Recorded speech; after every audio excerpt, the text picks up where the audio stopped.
Հայ առաքելական Սուրբ եկեղեցու վիրահայոց թեմինկից գործող Հայարտուն մշակույթի կենտրոնում մայիսի 31-ին կայացավ թիֆլիսահայ նկարիչ Ժան Խաչին նվիրված ֆիլմի շնորհանդեսը։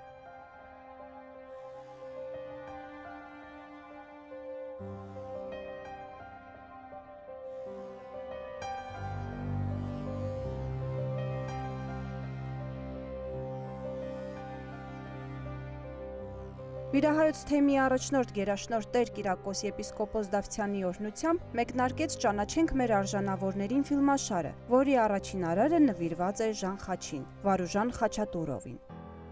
Ֆիլմի հեղինակն է թիֆլիսահայ բժիշկ Ժան Խաչի մտերիմ ընկեր Գուրգեն Մխիթարյանը, իսկ համահեղինակն է արվեստագետ Էդուարդ Մեսրոպյանը։ Չնայած Ժան Խաչը հեռացել է երկրային կյանքից 15 տարի առաջ, սակայն նրա թողած կտավները, յուղաններ, մատիտանկար շարունակում են նոր մտքեր ու զգացմունքներ առաջացնել,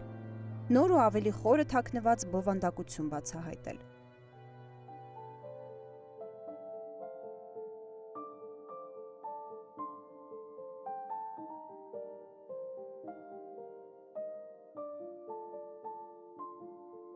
Մտերիմները շեշտում են, չնայած Ժան Խաչը ակադեմիական կրթություն չուներ, սակայն նրա գրաֆիկան, աստվածաշնչային թեմատիկան ու հավատը ներկայացնելու ոճը առանձնացնում են նրան ու դարձնում յուրօրինակ ու տարբերվող նկարիչ։ Եղբորորդին Էդգար Խաչատուրովը Ժան Խաչին հիշում է որպես ուժեղ ու անկեղծ մարդ։ Առաջի հերթին ուզում եմ շնորհակալություն հայտնել ստեղծողներին, երկրորդը հիշեցի մանկությունը, ոնց է օրոքորից ձեռներին, ոնց է մեծացրել, ոնց է ինձ տղամարդ սարքել, ոնց էր ինձ սովորեցնում խոսքի նկար, որ նկարեի, բայց ձանից նկարիչ դուրս եկավ, ինքը սենց ֆիլոսոֆիա ու բացատրում էր ամեն անգամ, իր այդ ուղղակի նստեիք սուրճ խմեիք ու մի 10 րոպե խոսայիք։ Սաղ օրվա էներգիան ստանում էր այդ էներգիան այդ իրանից, նկարները իսկականից բարդ նկարները, ոսկի կարած նայես ու չհասկանաս, միջև ինքը չբացատրեր,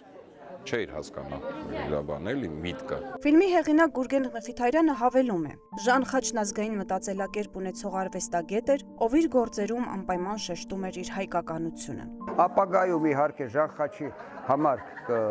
կլինեն ցուցահանդեսներ,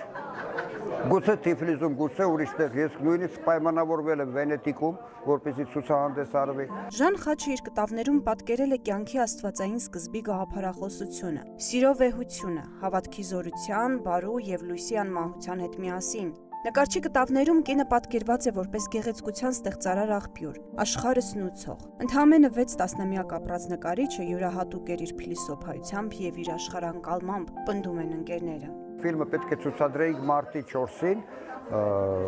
ֆիլմի հերոսի ծննդյան օրը, Հոբելյանին։ Այս ֆիլմով մենք ուղղակի փորձեցինք մոռացության կապանքներից փրկել մեր ազգի այն ներկայացուցիչներին, որոնք մեր համար, մասնավորապես թիֆլիսահայերի համար,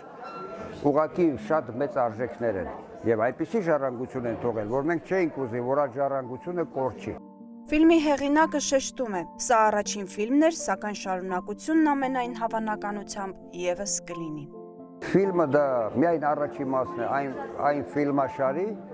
որը կմեկնարկի նաև ապագայում։ Այս ֆիլմը կթարգմանվի մի քանի լեզուներով, առաջինը վրացերեն, հետո ռուսերեն լեզվով կթարգմանվի իտալերեն, ինք ցուցադրվի Վենետիկյան թատրոնում, կթարգմանվի ֆրանսերեն եւ կցուցադրվի Ֆրանսիայի Լիոն քաղաքի Գարիբալդի անվան կինոթատրոնում։ Հատուկ հրապարակ TV-ի համար։